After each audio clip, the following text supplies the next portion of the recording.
Tambala na! At eto na sila, ang nag-iisang masugid na tagahanga ni Nicole Yala, Chris Chuper! Kasama ang nag-iisang die-hard fan ni Chris Chuper, Nicole Yala! Dear Nicole and Chris. Dear Nicole and Chris. Dear Nicole and Chris. Dear Nicole and Chris. Magandang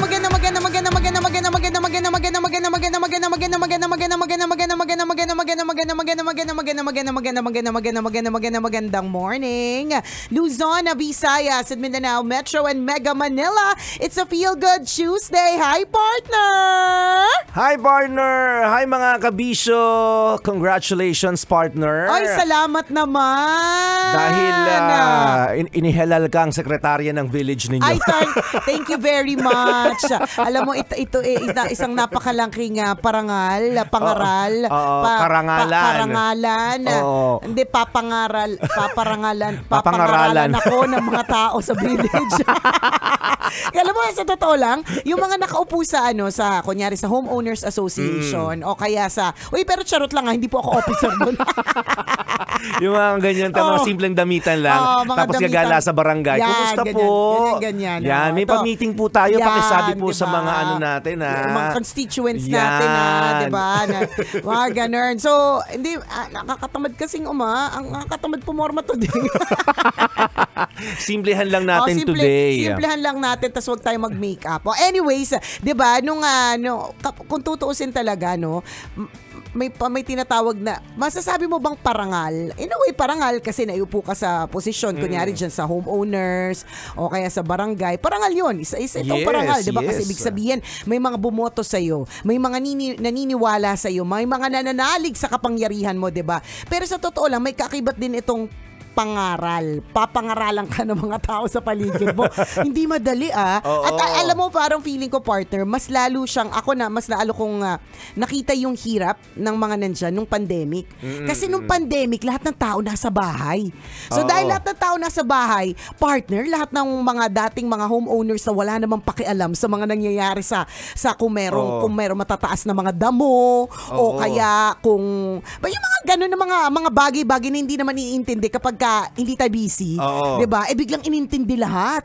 Doon ko naisip na napakahirap ng yung mga nakaupo talaga sa posisyon sa isang barangay, sa isang village, sa isang subdivision. Kasi lahat ng reklamo, diba? Sa kanila mapupunta. Diba yung mga tao, people who are in service. Correct. Diba yung mga nasa posisyon. Mahirap yun kasi, diba, may mga, isipin nyo, may mga pangangailangan tayo minsan na personal o kaya sa loob ng bahay na hindi natin matugunan. Ano pa kaya yung problema na kailangan tugunan natin sa mga constituents natin?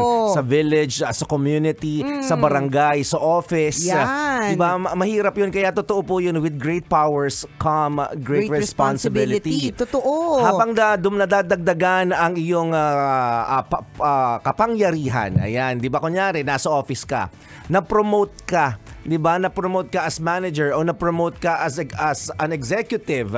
Diba? Anong una, chill ka lang Pero nung naging executive ka, kaliwat kanan yung lumalapit sa'yo. Kaliwat kanan yung mga nagsasuggest sa'yo. Correct. Kaliwat kanan na nagsasabi sa'yo ganito ang gagawin mo.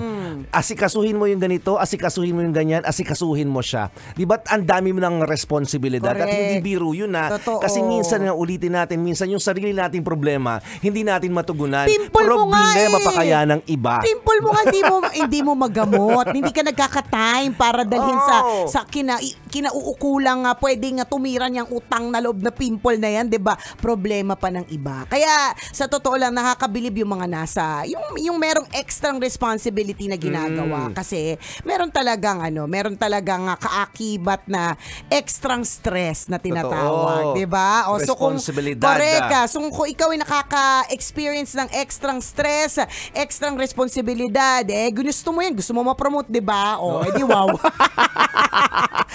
Di ba gusto mo yan? Huwag ka na reklamo. Kala mo puro prestige dyan, ha? Alam mo, glam-glam yan, ha? Hindi kasi di ba may ganun, di ba? Kaya nga sabi ko, may kasama nga, isa itong parangal. Yan, di ba? Isa itong parangal. Kasi syempre, karangalan. Oo, isa itong karangalan. Di ba? Parang isa itong kaangatan. Di ba? Totoo naman talaga yon. Pero syempre, lahat po meron pong kaakibat. Yan, Totoo ganun. yan. But seriously, syempre, let's congratulate Nicole Gala. Thank you so much. Ano naman to? Bilang bagong views ng Barangay Samat Ibaba, Mandaluyong City. Wala na, partner. Ano na ako? Alumnus Muse. Oo nga. Oy, pero syempre, ako'y nagpapasalamat sa parangal na ibinigay ng De La Salle Araneta University kahapon sa kanilang ika-6 na Gawad La Salanieta. So, yes. thank you very much sa pagbibigay po, pagboto po sa akin bilang best female DJ. Sabi ko nga dun sa speech ko kahapon, partner, sabi ko, this is my 20th year on radio, and para magbigyan pa ng parangal yung may edad, di ba? Para bigyan pa ng parangal yung may edad is truly an honor kasi sa totoo naman talaga I acknowledge the fact, partner, na napakarami ng mas bata na magagaling din talaga who is also as deserving of the award. Kaya talagang nakakakilig. Sabi ko nga kasi nung dumating si partner, si Atom Araulio doon, kinilig yung buong student body. May ganung nakakilig naman kasi si Atom, 'di ba? So sabi ko nga sa kanila doon sa speech ko kahapon na kung paano po kayo kinilig kay Atom, higit pa doon yung kilig ko nung nalaman ko nga best female DJ ako ng Gawad La Salanieta. So, thank you very much sa bumubuo ng academe, sa lahat ng estudyante, educators, lahat ng bumubuo ng De La Salle Araneta University. Thank you very much for the award. Salamat ang bilis, po. No? 6th year na pala Correct. nila. Tama yan. Patuloy nyo pong pagpursigihin pa yung pagbibigay parangal sa mga nagtatrabaho sa media industry. Lalong-lalo na sa mainstream. Correct, totoo. Kasi talagang yung competition po sa media sobrang lakas na. I mean, sobrang dami na kasi ng competition, sobrang lawak na. Correct. And minsan yung mga nasa mainstream, 'di ba? Parang feeling nila nanganganib na yung kanilang life. Totoo yun. In a way may threat kasi. May ganon. Actually, partner, yung mga ibang mga nasa mainstream na nag-receive ng award, yun din yung sinasabi mo ngayon, yan din yung sinasabi nila. Na buti hindi tayo nakakalimutan. Oo, correct. Ganon. Parang buti in a world na parang challenge yung mga ganitong klase ng medium ng mga ganitong klase yung mainstream, 'di ba? Hindi pa rin nakakalimutan. Kaya talagang nakaka-excite lagi at nakakilig ang every award that we get. So thank you very much. Salamat kasi gusto namin buhayin itong industriya nito, lalong-lalo na yung mainstream kasi talagang talagang mamamatay po kami sa gutom pag namatay ito. Yun na lang. Hindi na yung malawak na walawak. Doon na lang po sa mamamatay kami sa gutom. Ayaw namin mamatay sa gutom. Di ba sa tinapay, kung bumibili ka dati ng tinapay sa estante, pandesal at putok lang yung nakikita mo. Ngayon ang dami ng options. Ang dami ng masasarap na tinapay. Hindi ko nga na mabigkas Di ba pag pupunta ka ng bake shop, ang dami ng tinapay na, ay may ganito palang tinapay na hindi ko mabigkas yung mga pangalan. Correct. Oo. Diba? Croissant. Na equally masarap. Oo. Diba? Masarap din. Diba? Nagkakatano na lang sa presyo at sa sarap. Oo. At saka sa itsura. Yan. Ganyan. So, ganun din kami. Oo. Ang dami na namin sa estante. Tama. Ang dami. Kaya totoo kasi ako, partner, I truly acknowledge, ang daming magagaling. Which I think is very good. Kasi habang may mga mas bata na nagpapatuloy nitong ating industriya, hindi ito mamamatay. Correct. Diba? Kasi, at syempre, at dapat maging ganon. Diba?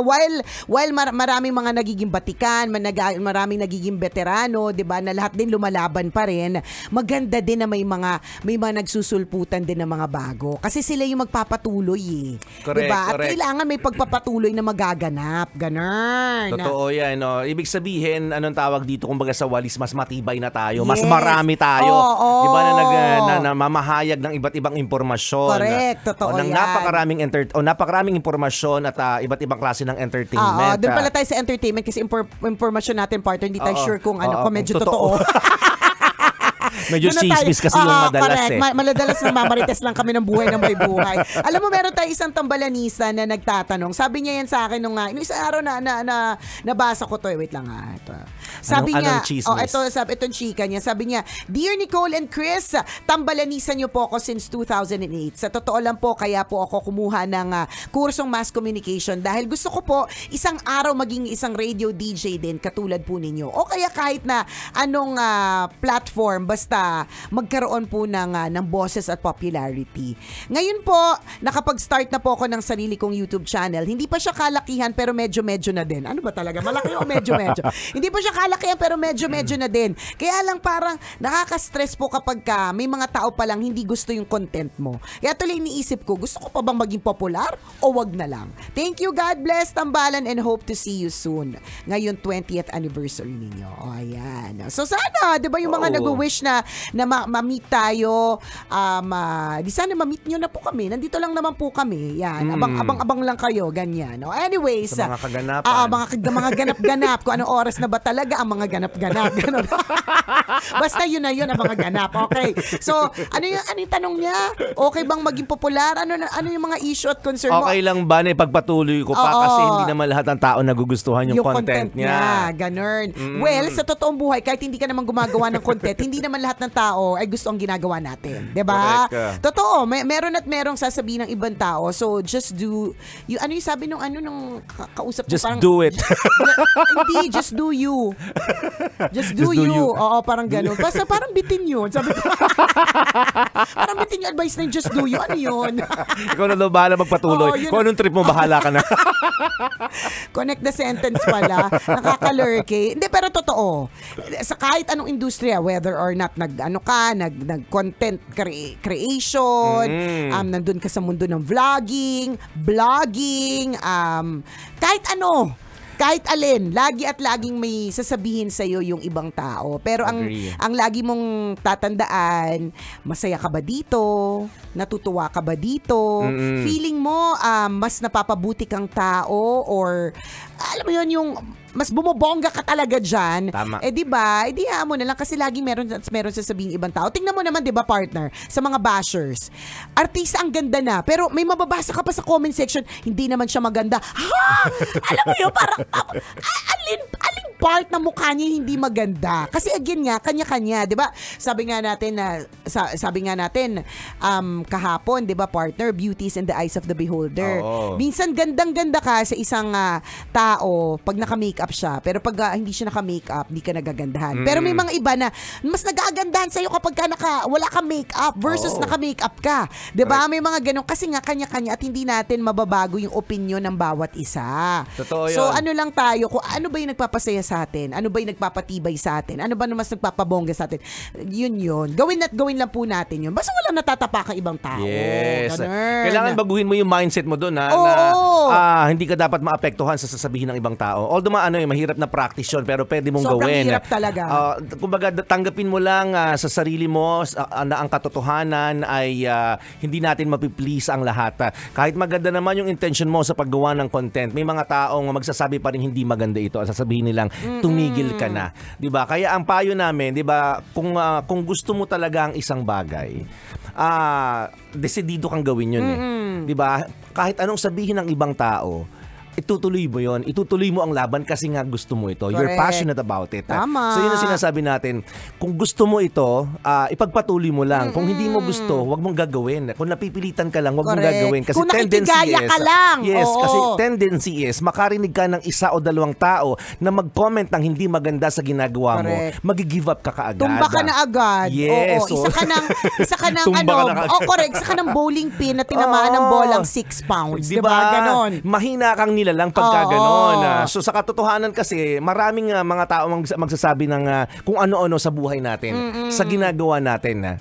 ang bottom Pero- line nito, pag gusto mo lang yung ginagawa mo, may edge ka. Correct. May panlaban ka. Tama. May bato ka. Kaya yun yung dapat itanong mo sa sarili mo. Gusto mo ba yung ginagawa mo? As in, Yes. nag-enjoy ka dito. Ito talaga yung nagbibigay sa'yo ng purpose, ng meaning in life. Kung ang sagot sa mga tanong na yan ay oo, di dead mo na dun sa mga, Correct.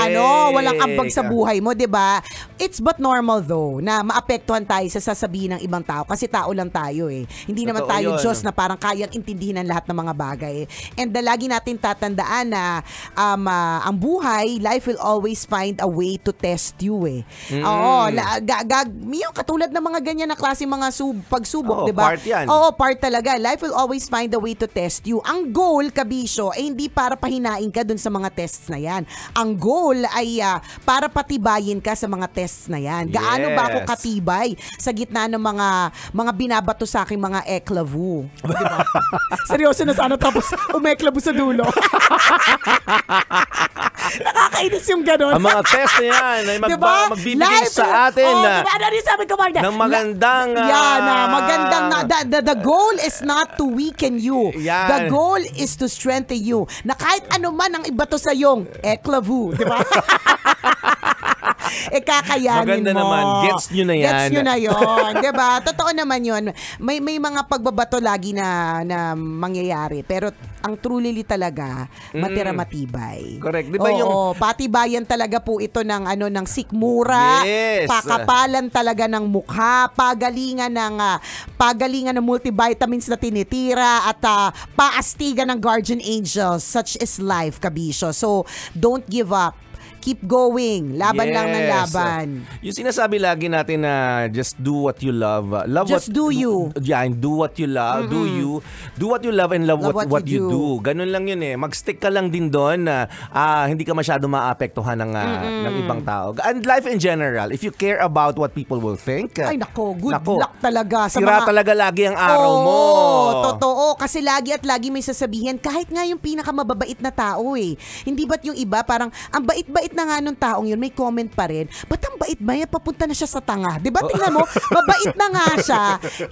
In-associate pa yung with tanga. Yung, sa sobrang bait niya, tanga na siya. Diba? Nakitaan pa rin ng hindi maganda. Totoo. Diba? So wag mo nang Laging pakialaman ganon. kung ano man yung sasabihin ng ibang tao. Again, it will take time. It takes time. It takes practice. Yes. It takes a lifetime para ma-achieve yan. Ako mismo, partner, tayo mismo, yung mga pinagsasabi namin, Oo. ang dali-dali namin lahat sabihin. Pag kami na, Pero naku, apektado din, di ba? Ang hirap, correct.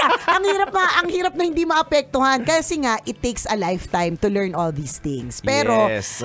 the goal is magpakatatag. Yan. Salamat na marami sa pagtutok sa amin this Feel Good Tuesday. Muli ako po si Nicole Yala. At ako naman si Cambio King Chris Chuper. Na nagpapaalala, una magdasal ka para mabuhay ka, pangalawa magtutbrush ka para mabuhay naman iba. Yun!